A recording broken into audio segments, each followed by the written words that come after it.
नमस्कार, मी अरुण आणि आपण पाहत आहात 7 स्टार न्यूज।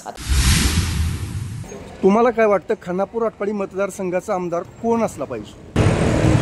पण जर का गेले 10 वर्षात बघितलं तर आपल्या ह्या मतदारसंघाचं एवढं दुर्दैव आहे की गेल्या 10 वर्षात आमदार होते त्यांच्यापेक्षा जे आमदार नव्हते वैभवदादांचं एवढं या 10 वर्षात एवढं काम आहे। या जो आमदार सत्ताधारी आमदार असतो तो निवडणूक लढवतो मुद्द्यावर की त्यानं गेल्या 10 वर्षात काय काम केलं, आणि जो विरोधक असतो तो इलेक्शन लढवतो की ह्या 10 वर्षात काही कामं झाली नाहीत, काय काम व्हायला पाहिजे होतं आणि काय नाही। आज आपल्या मतदारसंघाचं एवढं दुर्दैव आहे की गेल्या 10 वर्षात त्यांच्या कामापेक्षा पद नसताना सत्ता नसताना वैभवदादांचं एवढं प्रचंड मोठ्या प्रमाणात काम आहे की आज ह्या परिवर्तनाची लाट ह्या मतदारसंघात आहे। त्यामुळे निश्चितपणाने परिवर्तन होणार आहे। आज बेरोजगारीचा विषय असेल, आज मोठ्या प्रमाणात महिलेच्या सुरक्षेचा विषय असेल, ह्या सगळ्या मोठे विषय आहेत। ह्या विषयामध्ये हे सरकार पूर्णपणे फेल गेलेलं आहे। आज बेरोजगारीचा जर का मुद्दा म्हणला, आज आम्ही सगळे युवक आहे, आज युवकांची एवढी भीषण परिस्थिती आहे। आज वैभवदादांच्या मार्फत युवक मेळावे झाले, युवक रोजगार मेळावे झाले। या रोजगार मेळाव्यात प्रत्यक्षात 2000 युवकांना काम देण्याचा प्रयत्न केला आहे वैभवदादांनी। आज सहकार क्षेत्रात, बँकिंग क्षेत्रात, शैक्षणिक क्षेत्रात त्यांचं मोठं काम आहे। ह्या मोठ्या कामात अप्रत्यक्ष कितीतरी लोकांना रोजगार मिळाला आहे। आज सहकार क्षेत्रात त्यांचं काम असेल, पतसंस्था असतील, बँक असेल, ह्या सगळ्या ह्याच्यात वैभवदादांचं चांगलं प्रचंड मोठ्या प्रमाणात काम केलेलं आहे। त्यामुळं निश्चितपणाने युवकांना बेरोजगारी हटवण्यासाठी वैभवदादा हे महत्त्वाचे आहेत। वैभवदादा आमदार होणं गरजेचं आहे। आज एवढे युवकांचा हा प्रश्न असतो, युवक पुढे येऊन काम करतात, युवकांचा मोठा प्रतिसाद ह्या निवडणुकीत असतो। आणि युवकांनी जर का निर्धार केला, युवकांनी जर का ठरवलं की जर का आमदाराला आपल्याला जर का पाडायचं आहे आणि ह्या आमदाराला आपलं परिवर्तन घडवायचं आहे, का घडवायचं आहे, तर ह्या सगळ्या मुद्द्यावर झालं पाहिजे। ह्या बेरोजगारी हटवली पाहिजे। आज 20-20, 25-25 हजार लोकात हे युवक आपल्या विट्याचे असतील, ह्या भागातले असतील, ग्रामीण भागातले असतील, आज पुण्या मुंबईत काम करतात। आज सदाभाऊंच्या काळात MIDC आली, जर का ह्या आमदार झाल्यानंतर पहिलं काम जर का त्यांनी गोड पाप केला असेल तर ही MIDCचं काम रद्द केलं झाले असते। 500,000 लोकांना तिथं संधी मिळाली असते, आज त्यांच्या हाताला रोजगार मिळाला असता, पण हे झालं नाही। आज महिलेचा सुरक्षेचा प्रश्न आहे। आज MPSCचे बरेचसे स्पर्धक आपल्या इथं आहेत, त्यांना त्यांच्या स्पर्धा परीक्षेसाठी आज तिथं नवीन काही क्लासेस घेता येईल का हे बघितलं पाहिजे। आज MPSCचे स्पर्धक मला सांगतात, आवर्जून सांगतात की प्री एक्झामिनेशन जे असते, गॅजेटेड एक्झामिनेशन, त्याच्यामध्ये विटाच्याबद्दल एक प्रश्न आहे की 1 लाखाच्या स्वच्छतेच्या शहरामध्ये 1 लाख कमी लोकसंख्या असणाऱ्या जर का कुठल्या नगरपालिकेचा कुठला आहे तर त्या 4 ऑप्शनमध्ये आपल्या विटा शहराचं नाव आहे। तेव्हा आवर्जून युवक सांगतात यायला तुमच्या विट्याचं नाव इथं येतं आहे। त्यामुळे तेव्हा मला अभिमान वाटतो की आज ब्रँड अँबॅसेडर वैभवदादा विट्याचे होते। आज विट्याचं नाव महाराष्ट्रात नाही तर देशात झालेलं आहे। त्यामुळं एक युवक म्हणून, एक विट्याचा नागरिक म्हणून सर्वांना अभिमान आहे। आज एवढं मोठं प्रचंड मनानं काम केलं आहे, या सगळ्या क्षेत्रात वैभवदादांचं काम आहे। त्यामुळं एकाच प्रश्नावर गेले 10-20 वर्ष निवडणूक होते। आज लोकांना समजलं आहे, लोक हुशार झालेत, एका प्रश्नावर निवडणूक चालणं। आम्हाला सर्वगीण विकास करणारा नेता पाहिजे। सर्वगीण विकास करणारा नेता ह्या फक्त खानापूर आटपाडी मतदारसंघात एकच आहे, ते म्हणजे वैभवदादा पाटील।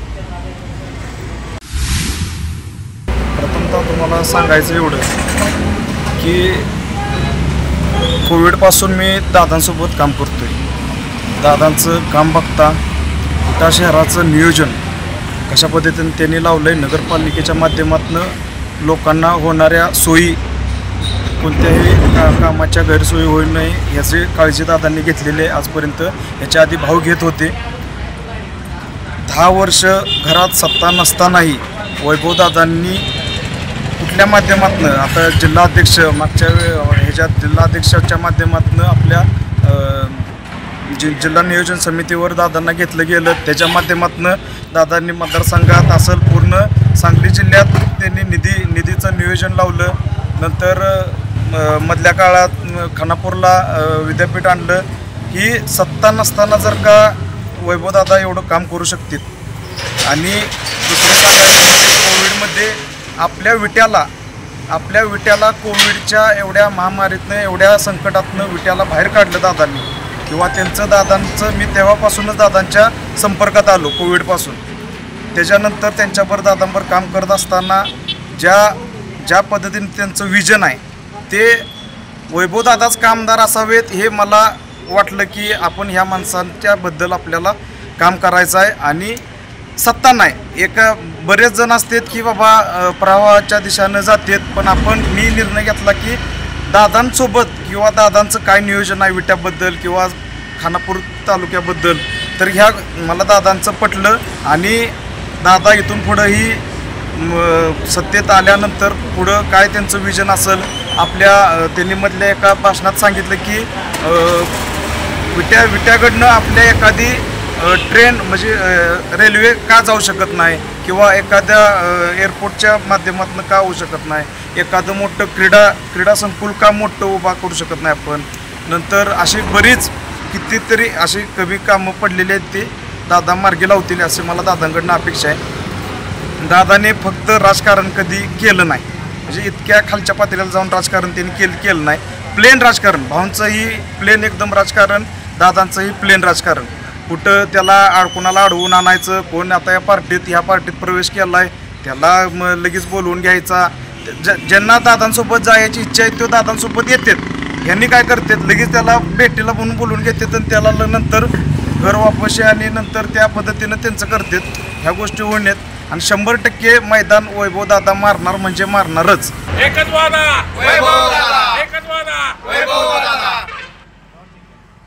माननीय सदाशिवराव भाऊ पाटील यांचा विजय असो. एकच वादा वैभव दादा.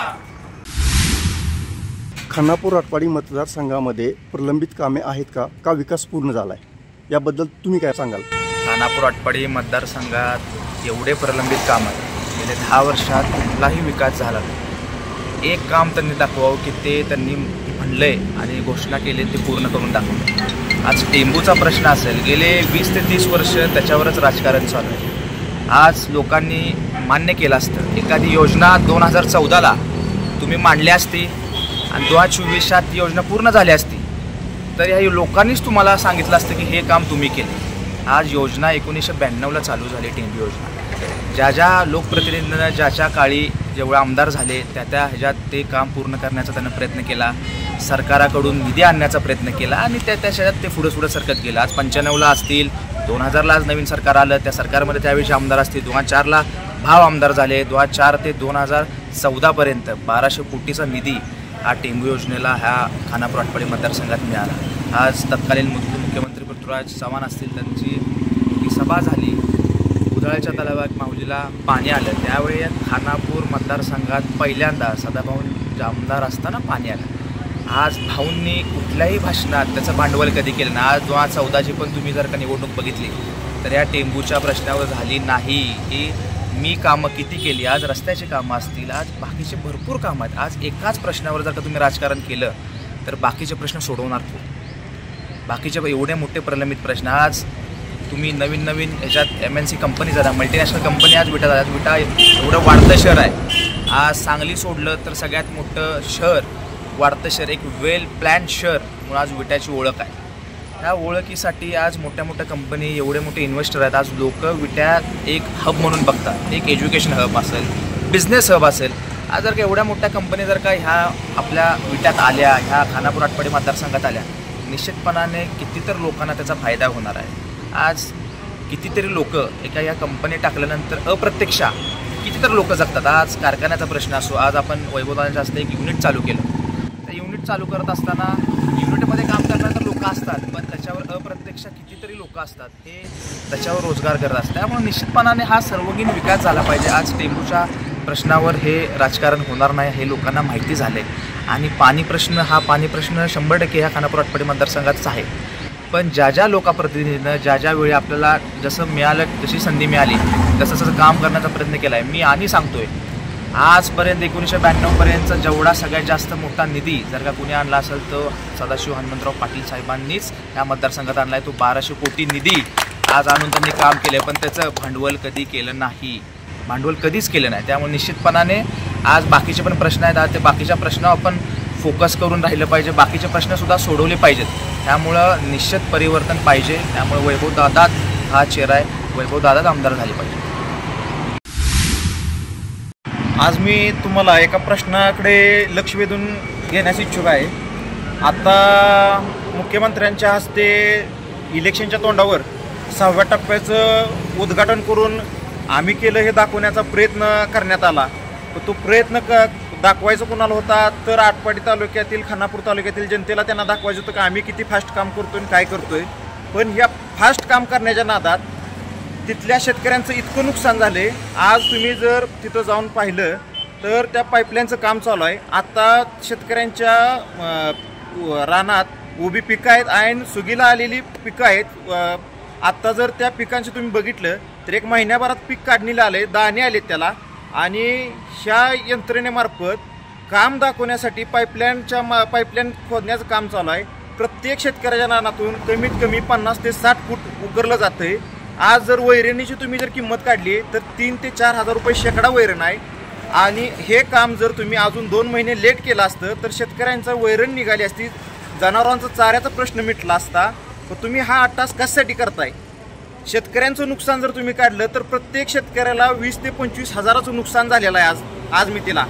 आणि 20 ते 25 हजाराचं नुकसान न धरता शेतकऱ्यांनी येणाऱ्या उन्हाळ्यात चारा कुठून आणायचा, वैरण कुठून आणायची, हा मोठा प्रश्न उपस्थित झालेला आहे.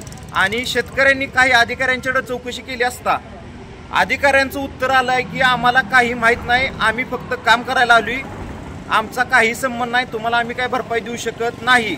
आणि दिवस रात्र पोकलँडचे काम चालू आहे फक्त आणि फक्त दाखवायसाठी की आम्ही टेंबू योजना केली आहे. टेंबू योजना कुणी केली, कशी केली, काय, हे आमचे नेते सदाशिवराव पाटील यांनी भाषणात सांगितलेलंच आहे. कशा पद्धतीने केलं, कुणी कशी काय काय केलं त्यात सगळं सांगितलंय. पण आज जी शेतकऱ्यांचं जे नुकसान होतंय त्याला जबाबदार कोण? त्याचं पण श्रेय तुम्ही घेणार का? टेंबूचं जसं श्रेय तुम्ही घेताय तसं तुम्ही त्या नुकसानीचं श्रेय घेणार का? हा माझा सर्वसामान्य म्हणून एक प्रश्न आहे.